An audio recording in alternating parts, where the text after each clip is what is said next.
Sungguh, sudah tak terhitung lagi berapa kali saya mendengar bahwa Jepang adalah negara yang unik, berbeda dari belahan dunia lainnya. Saya jadi bertanya-tanya. Sampai suatu hari saya tidak tahan lagi. Saya memulai riset saya sendiri dan hati-hati bocoran, ini sangat luar biasa. Agak seperti Godzilla. Ingin mencoba sup Pringles saat di Jepang? Silakan. Sedang ingin makan malam dengan boneka Mumin raksasa di kafe Jepang? Tidak masalah. Ketahuilah, ini baru permulaan. Nomor 1. Mayoritas orang tahu tanda untuk menyeberang jalan adalah lampu hijau dengan pria berjalan kan? Tapi tidak di Jepang. Di sana, kamu harus menunggu bentuk kelinci hijau bernama Miffy. Kelinci ini adalah kreasi dari Dick Bruna, seorang penulis buku anak-anak. Bagaimana kelinci ini bisa sampai ke Jepang? Jawabannya sederhana. Bentuknya sangat mirip Hello Kitty yang sangat disukai orang Jepang. Nomor 2. Pernah mencoba alat pemijat kepala hebat yang katanya dapat mengurangi stres dan menghilangkan sakit kepala? Keren kan? Tapi di Jepang kamu bisa mendapatkan alternatif malas dan lebih kreatif untuk alat ini. Alat ini elektrik dan terlihat seperti gurita warna-warni. Wow, saya mau 2. Nomor 3.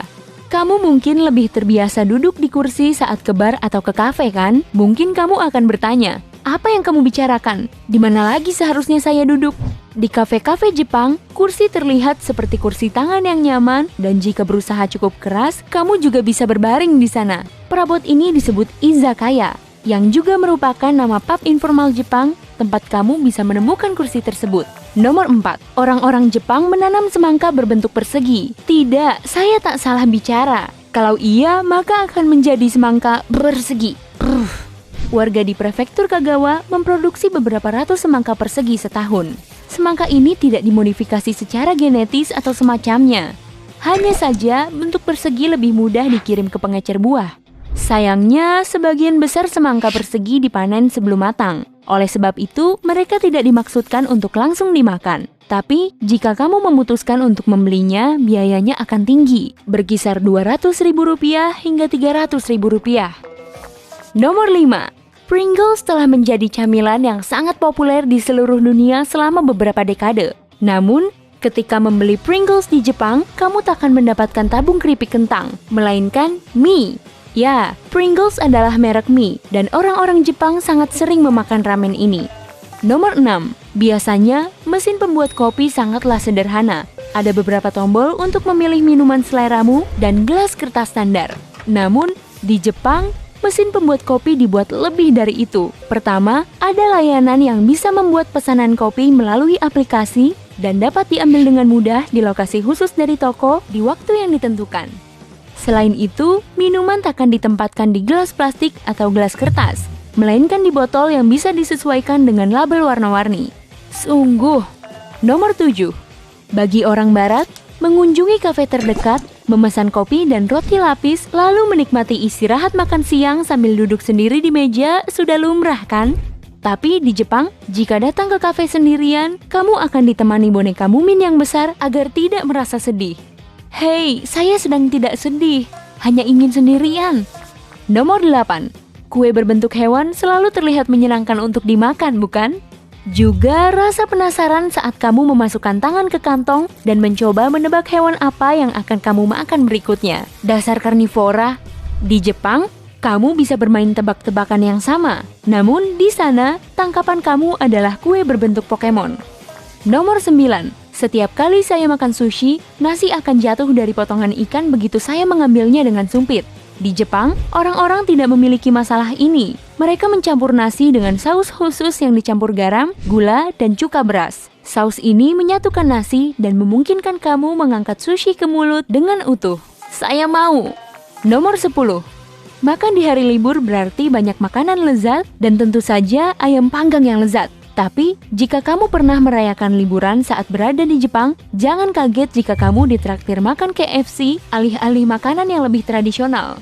Alasannya, di negara ini, saat liburan, makan makanan dari KFC adalah tradisi yang dipraktikkan secara umum. Nomor 11.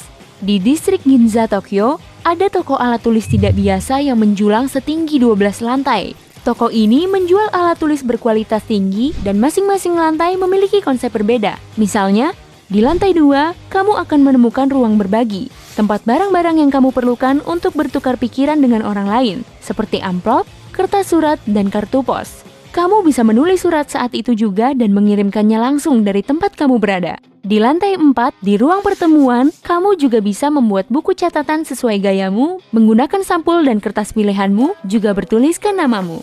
Nomor 12. Ada lebih dari 50 juta mesin penjual otomatis di Jepang, yang artinya itu ada di mana-mana. Selain itu, bentuknya sangat beragam. Kamu bisa membeli hampir apa saja di sana, mulai dari hidangan panas, es krim, permen, hingga buku, payung, dan koran.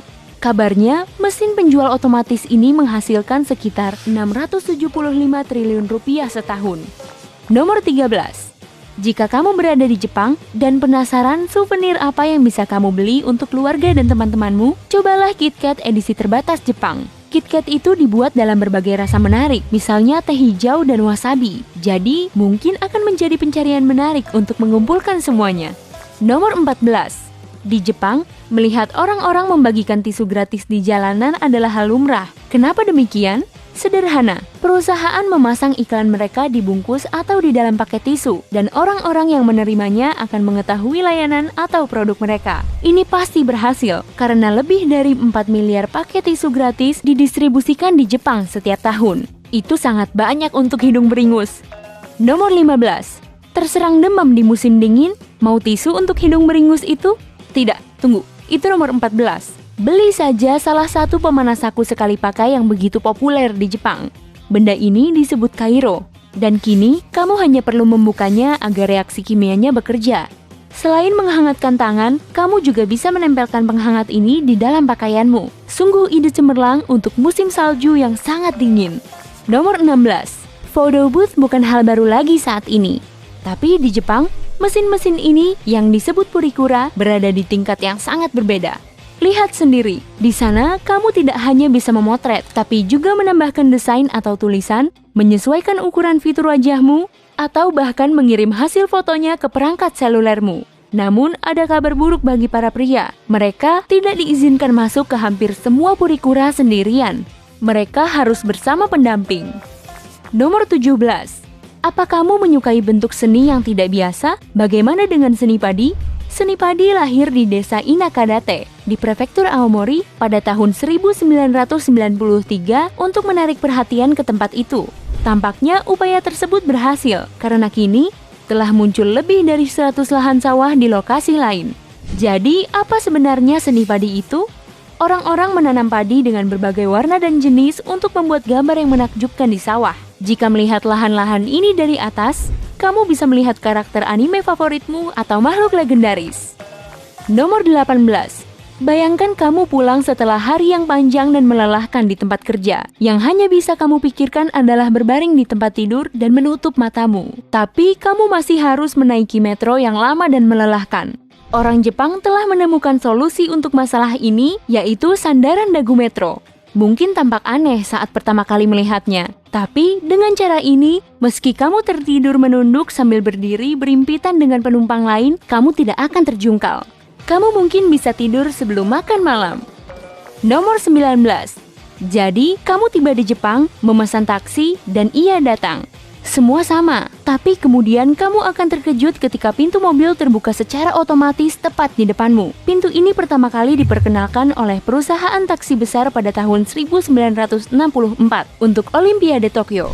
Orang Jepang percaya bahwa keramahan seperti itu akan membuat penumpang merasakan perjalanan yang lebih menyenangkan. Nomor 20. Tidak seperti jalur kereta api Jepang lainnya, Yamagata Shinkansen yang merupakan nama kereta berkecepatan tinggi di Jepang, merupakan rute mini Shinkansen. Artinya, kecepatan kereta pada rute ini tidak mencapai lebih dari 130 km per jam. Tapi bukan hanya itu yang aneh tentang jalur ini. Menghubungkan Fukushima dan Shinjo, kereta di rute ini memiliki gerbong tamasya dengan bak rendam kaki. Itu diposisikan sedemikian rupa agar kamu bisa menyaksikan pemandangan menakjubkan yang berlalu sambil merendam kakimu. Selain itu, beberapa gerbong dilengkapi dengan lantai tatami agar para wisatawan dapat menikmati setiap menit perjalanan mereka. Ah, nikmatnya! Bagaimana denganmu? Apakah kamu juga tahu hal-hal yang tidak biasa dan menarik tentang Jepang? Beritahu saya di kolom komentar. Jika kamu mempelajari hal baru hari ini, jangan lupa beri suka dan bagikan video ini kepada teman. Tapi hey, jangan memberi gurauan sushi kepada saya. Saya bahkan tidak tahu apa artinya itu. Saya ingin memberitahumu kalau kami punya lebih dari 2000 video-video keren untuk kamu tonton. Kamu tinggal pilih video di sebelah kiri atau kanan, klik, dan nikmati. Mudah kan? Tetap di sisi terang kehidupan bersama Brightside.